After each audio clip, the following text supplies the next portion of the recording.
Bienvenidos. Esta es la narración del resumen del libro El arte de la guerra de Sun Tzu. Es de la materia de administración de proyectos y soy de la Universidad Politécnica Salesiana. Esta narración es hecha por Jeremy Andrés Novoa. El arte de la guerra es un libro sobre tácticas y estrategias militares escrito por Sun Tzu, un famoso estratega militar chino. Se considera que el texto fue escrito hacia finales del último tercio del siglo IV a.C. Sin embargo, su primera aparición fue en el idioma francés, publicada en París en el año 1772. Vamos a comenzar con el resumen de la primera unidad. El arte de la guerra se basa en el engaño. Por lo tanto, cuando es capaz de atacar, ha de aparentar incapacidad. Cuando las tropas se mueven, aparentar inactividad. Si está cerca del enemigo, hazle creer que está lejos. Y si está lejos, hazle creer que está cerca. Evítale durante un tiempo cuando es más fuerte. Y si tu oponente tiene un temperamento colérico, intenta irritarle y molestarle. Si es arrogante, trata de fomentar su egoísmo. El capítulo 2 nos habla sobre la iniciación de las acciones. Si estás situado en una ciudad, agotarás tus fuerzas. Si mantienes a tu ejército durante mucho tiempo en campaña, tus suministros se agotarán. Lo más importante en una operación militar es la victoria. Un ejército es como el fuego, si no lo apagas se consumirá por sí mismo. En la guerra debemos ser rápidos como el trueno y veloces como el relámpago. Retumba antes de haber podido pestañear. Un general inteligente lucha por desproveer al enemigo de sus alimentos. Cada porción de alimentos tomados al enemigo equivale a 20 que te suministras a ti mismo. Si utilizas al enemigo para derrotar al enemigo, serás poderoso en cualquier lugar donde vayas. El capítulo 3 habla sobre las proposiciones de la victoria y la derrota. Nos dice que es mejor conservar a un enemigo intacto que destruirlo. Nunca se debe atacar por cólera y con prisas. Es aconsejable tomarse el tiempo para la planificación y coordinación. La victoria completa se produce cuando el ejército no lucha, la ciudad no es asediada, la destrucción no se prolonga durante mucho tiempo y cuando el enemigo es vencido por el empleo de la estrategia. A continuación vamos a hablar sobre el capítulo 4. Este habla sobre la medida en la disposición de los medios. Mientras tú no hayas observado vulnerabilidades en el orden de la batalla de los adversarios, oculta tu propia formación de ataque y prepárate para ser invencible. Cuando los adversarios tienen órdenes de batalla vulnerables, es el momento de salir a atacarlo. En conclusión, dejamos el ataque para tiempos de abundancia y la defensa para tiempos de escasez.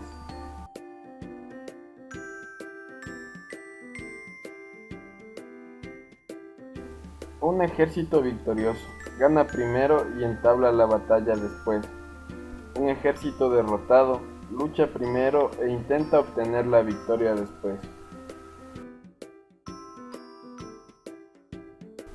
Vamos a continuar con el capítulo 5, que habla sobre la firmeza.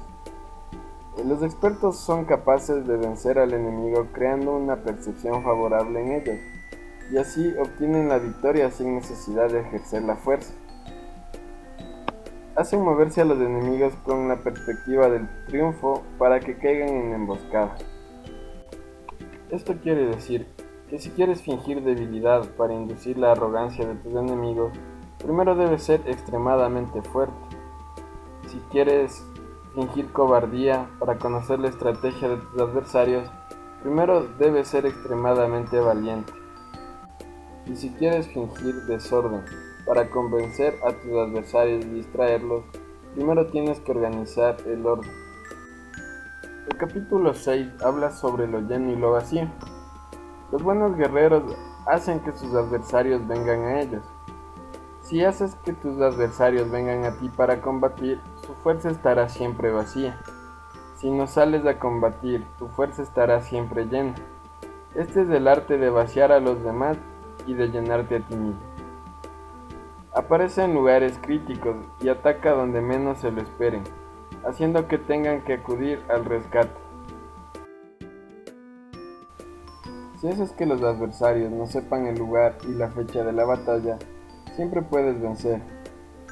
Haz algo en contra de los adversarios para llamar su atención. Se llama genio a la capacidad de obtener la victoria cambiando y adaptándose según el enemigo. Ahora vamos a hablar sobre el capítulo 7, que habla sobre el enfrentamiento directo e indirecto. La dificultad de la lucha armada es hacer cercanas las distancias largas y convertir los problemas en ventajas. Si ignoras los planes de tus rivales, no puedes hacer alianzas precisas. Una fuerza militar se establece mediante la estrategia en el sentido de que si distraes al enemigo para que éste no pueda conocer cuál es tu situación real y no pueda imponer su supremacía. No persigas a los enemigos cuando finjan una retirada ni ataques a tropas expertas. A continuación vamos a hablar sobre el capítulo 8, que trata sobre los cambios. Los generales que conocen las variables posibles para aprovecharse del terreno saben cómo manejar a las fuerzas armadas. Las consideraciones de la persona inteligente siempre incluyen el analizar objetivamente el beneficio y el daño. Cansa a los enemigos manteniéndolos ocupados y no dejándolos respirar. Cuando ven una buena oportunidad, son como tigres y en caso contrario cierran sus puertas. A continuación vamos a hablar sobre el capítulo 9, sobre la distribución de los medios. Las maniobras militares son el resultado de los planes y las estrategias. Cuando combatas en una montaña, ataca desde arriba hacia abajo y no al revés. Un ejército prefiere un terreno elevado y evita un terreno bajo. Aprecia la luz y detesta la oscuridad. Cuando las órdenes se dan de manera clara, sencilla y consecuente a las tropas, estas las aceptan. Cuando las órdenes son confusas, contradictorias, cambiantes, las tropas no las aceptan o no las entienden. Cuando las órdenes son razonables, justas, sencillas, claras y consecuentes, existe una satisfacción recíproca entre el líder y el grupo. Ahora vamos a revisar el capítulo 10. Este habla sobre la topología. Para poder vencer al enemigo, todo mando militar debe tener una sola intención, y todas las fuerzas deben cooperar. Cuando las leyes de guerra señalan una victoria segura, es claramente apropiado entablar batalla, incluso si el gobierno no ha dado órdenes de atacar. Si las leyes de guerra no indican una victoria segura, es adecuado no entrar en la batalla, aunque el gobierno haya dado la orden de atacar. Ahora vamos a revisar el capítulo 11, que habla sobre las 9 clases de terreno. La rapidez de acción es el factor esencial en la condición de la fuerza militar. Aprovechándose de los errores de los adversarios, desplazándose por caminos que no esperan y atacando cuando no estén de guardia. En una invasión, por regla general, cuanto más se adentran los invasores en el territorio ajeno, más fuertes se hacen, hasta el punto de que el gobierno nativo ya no puede expulsarlos. El capítulo 12 nos habla sobre el arte de atacar por el fuego. No basta con saber atacar, también es un arte aprender a defendernos. Un gobierno no debe movilizar un ejército por ira, y los jefes militares no deben provocar guerra por cólera. Actúa cuando sea beneficioso. De esta manera se puede mantener a salvo una nación y conservar intacto a su ejército. Y el capítulo final es el capítulo 13, que habla sobre la concordia y la discordia. Nos habla que la información no puede obtenerse de fantasmas ni espíritus, ni descubrir mediante cálculos. La información debe obtenerse de personas que conozcan la situación del adversario, es decir, espías. Si no se trata bien a los espías, pueden convertirse en renegados y trabajar para el enemigo. No se puede obtener información de los espías sin sutileza. Cada asunto requiere un conocimiento previo. Siempre que vayas a atacar y a combatir, debes primero conocer los talentos y debilidades de tu enemigo, y así poder verificar si puedes enfrentarte a ellos con tus capacidades. Un gobernante o un general sabio que pueda utilizar a los más inteligentes para el espionaje puede estar seguro de la victoria. Por lo tanto, los espías se vuelven necesarios en las estrategias de guerra. El espionaje es esencial para las operaciones militares y los ejércitos dependen de él para llevar a cabo sus acciones. No será ventajoso para el ejército actuar sin conocer la situación del enemigo, y conocer la situación del enemigo no es posible sin el espionaje.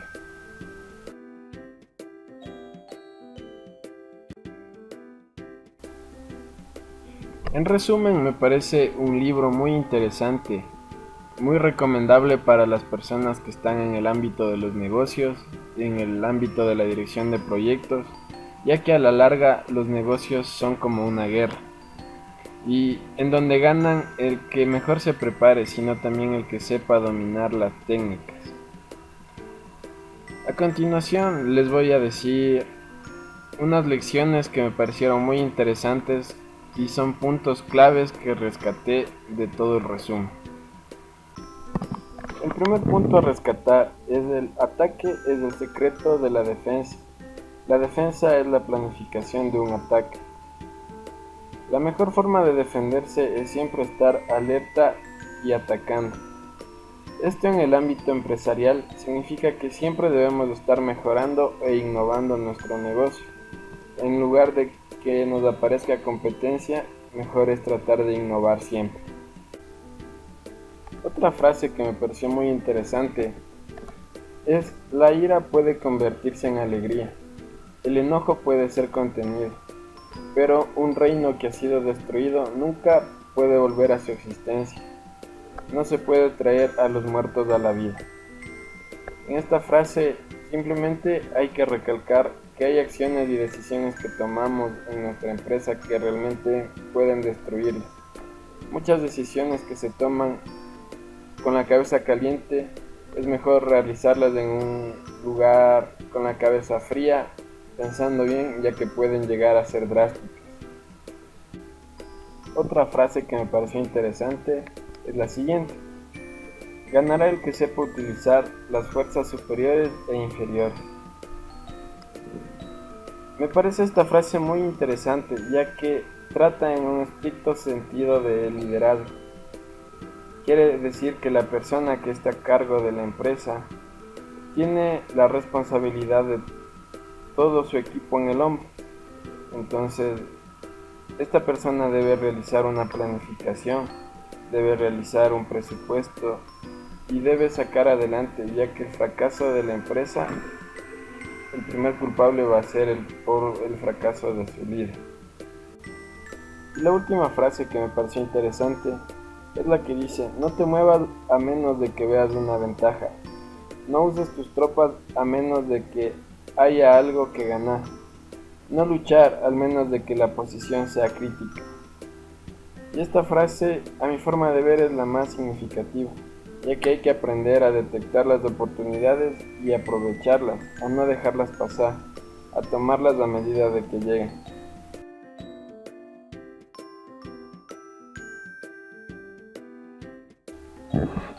Bueno, muchas gracias por prestarme atención. Este ha sido mi resumen sobre el libro. Muchas gracias por la atención. Hasta la próxima oportunidad.